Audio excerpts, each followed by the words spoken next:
Welcome back to the classroom. In this lesson, we're going to talk about partnership for your business. If you're just getting started with your creative business, maybe you're not quite ready for partnership, but I still want you to watch this because I want you to be thinking about what's next for your business before you get there. And a partnership mindset is an important part of that because the reality is at some point in your business, your time is going to be a limiter to business growth. There are only so many hours in the day. And even if you're working full time at your business, since you're the creator of your work, there's only so much growth you can achieve alone. When I talked about advisors in that lesson, I talked about how you shouldn't be building alone, how collaboration is really important to navigating the complexity of business and of dynamic markets. Partnership doesn't just help solve for complexity and the need for collective intelligence to navigate that. It also breaks the connection between your time and your ability to grow your business. Even if you're an independent artist, you shouldn't be building alone. If you want to maximize the value that your business brings to you, if you want to build a nest egg, if you want to retire from the income you generate with your business, if you want to pass something on to your family, partnership helps you do all that. So the lesson has 3 goals. First, I'm going to describe different types of creative partnerships beyond just the advisory one that you're already familiar with. Then we're going to dig into the most important predictor of partnership success, which is partnership health. Because like sales conversations, 2 partners coming together isn't really 2 businesses coming together. It's 2 people. Some of the same things that predict personal relationship success also predict partnership success. Finally, we're going to apply the method to evaluate partnership health in the Creative Build workspace. Let's get started. Why should you partner? Partnerships give you more than just advisory. They give you everything that you don't have as a founder. They expand your time. They give you skills you don't have. They can give you access to markets that you don't have. And they can give you assets that you don't have. That might be financial assets, but might be physical or intellectual property. The point is, through partnership, you can get all of those more efficiently than you can get them alone. So here are some examples of partnerships that provide some of those things. One of the simplest ones is co-creation. 2 creatives working together to build creative work together. You could have a production partnership, working with a manufacturer to mass produce something that you create once instead of having to sell it once. You could have distribution relationships where you're not trying to sell everything you sell on your own, but you're partnering with people who have access to a market to sell on your behalf. That could include e-commerce partners, but could also include physical retail. You could consider sales and marketing partnerships. If sales and marketing isn't your thing and you can find somebody who's great at it, you could partner with them to sell and market your work on your behalf. And then finally, you could consider licensing partnerships, where you license your intellectual property, your creative work, to someone else in exchange for licensing fees or royalties. Even though some of these examples, I'm talking about 2 businesses working together, it isn't actually businesses that partner. It's humans that partner. And so the biggest predictor of partnership success isn't about relationships between businesses. It's about the relationships between the humans within those businesses. So in the next part, we're going to look at partnership health through that lens, because you can predict the likely success of a partnership by looking at the likelihood of success that you'll have building a relationship with the people who are part of that partnership. And all the rules about healthy human connection that apply in our personal lives also apply to business partnerships. You can use that simple idea to evaluate the likelihood of success with a potential partner. And that's what Tool 6 does at the Creative Build. One of the places you might connect with partners is through a shared mission, the drive part of your story, the why behind your work. If you can find partners who share that same mission, you're more likely to be successful. Another one is shared values. What's most important to you in this world? If your business partners don't share that same set of values, you're unlikely to be successful. The partnership will fall apart because you'll get into disagreements when it comes time to make trade-offs in your business between people and profit, between your mission and growth. The third thing to look at is complementary strengths. Do they have assets that you can use to grow your business? Do they have skills that you don't have? Do you have assets they don't have or skills that they don't? The goal is to look for a mutually beneficial partnership, not just something that you benefit from, but something that both of you benefit from. And complementary strengths is an important part of that. You need to examine roles and boundaries. Just like in personal relationships, there are limits to the time we can spend together and the amount we have to give to one another. There are also specific roles that we play in each other's lives. Each person should have a well-defined role in the partnership. So there's no ambiguity. And each person is going to have personal boundaries that are healthy, that ensure that the relationship stays healthy. And then finally, just like with personal relationships, there are some things about people that just don't feel right, or maybe feel really right. There are red and green flags. So in the creative build, we want to account for that too. Something that doesn't fit one of those earlier categories, but just makes you feel great about a partnership with this person, or makes you feel cautious about it. To close out this lesson, I just want to mention that starting small to test partnership is often a good idea. Like everything else in business, the proof is in experimentation. Starting small enables you to build a partnership with low risk. Don't risk everything on a partnership early on until you really know that the relationship you have with that person is going to work out. Here's what a partnership test might look like. Maybe you have a hypothesis that some guy named Robert is going to be a successful partner. And so you run a 90-day trial partnership. The success signal is that you have mutual benefit. You both actually benefit from the partnership, and that there's minimal unhealthy conflict with Robert. After your trial partnership, you observe that it's healthy, but your businesses haven't grown yet. So minimal conflict, but you're not really getting the benefit that you expected to get. So maybe you just need more time to build, and the partnership should be renewed for another 90 days. There are no red flags. You're getting along, but it's not quite there yet. Let's give it more time. So now that you understand why you need to partner and what a healthy partnership looks like, let's look at how you evaluate that in the creative build. Here we are at the Tool 6 page, Build Partnerships. You get here by clicking on the Tool 6 tile at the top, and you see the typical introduction to get you in the mindset to evaluate partnerships, as well as instructions over here on the left. Tool 6 is essentially a questionnaire and rating system. Some of the questions in Tool 6 is work for you to do alone, and some of it is work for you to do with a potential partner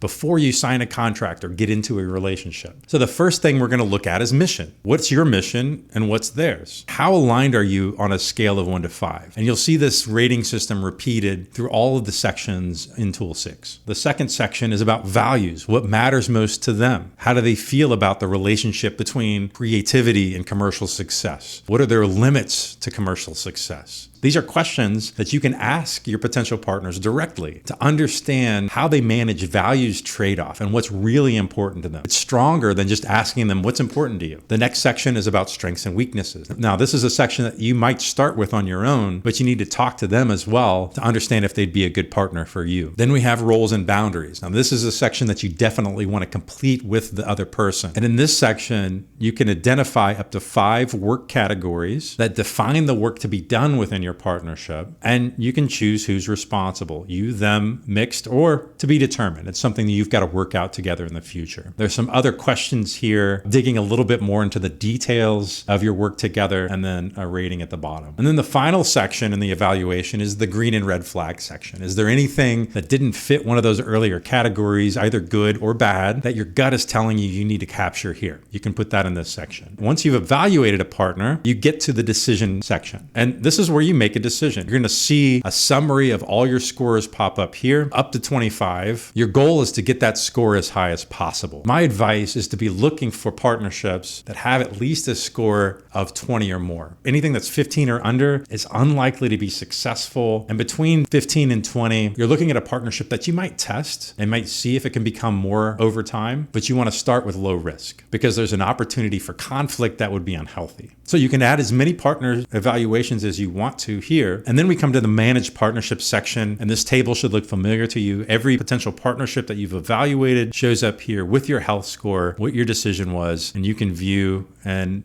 edit the details of your partnership as you learn more. So if you start with a test, maybe the health score goes up or down over time based on what you've learned from actually operating a partnership with that person. You can also change the status of your different partnerships here, evaluating active, paused, or ended. The last section on the page looks like every other tool. It's action cards. So once you've evaluated a partner, there's probably work to be done to put that partnership into place. You can capture that work here and it'll flow directly into your plan. And then finally, as you're evaluating partners and you're making decisions about them, you can share those details with your advisors to get feedback, maybe even to celebrate big partnerships that you've landed as part of your work at the Creative Build. So hopefully you understand why partnerships matter in creative businesses, how they can help you grow your business faster, not just by navigating the complexity and the dynamic nature of markets, but also by multiplying your time, by delivering skills and assets that you don't have, ultimately by building something that can grow without you, so you can focus on your creative work.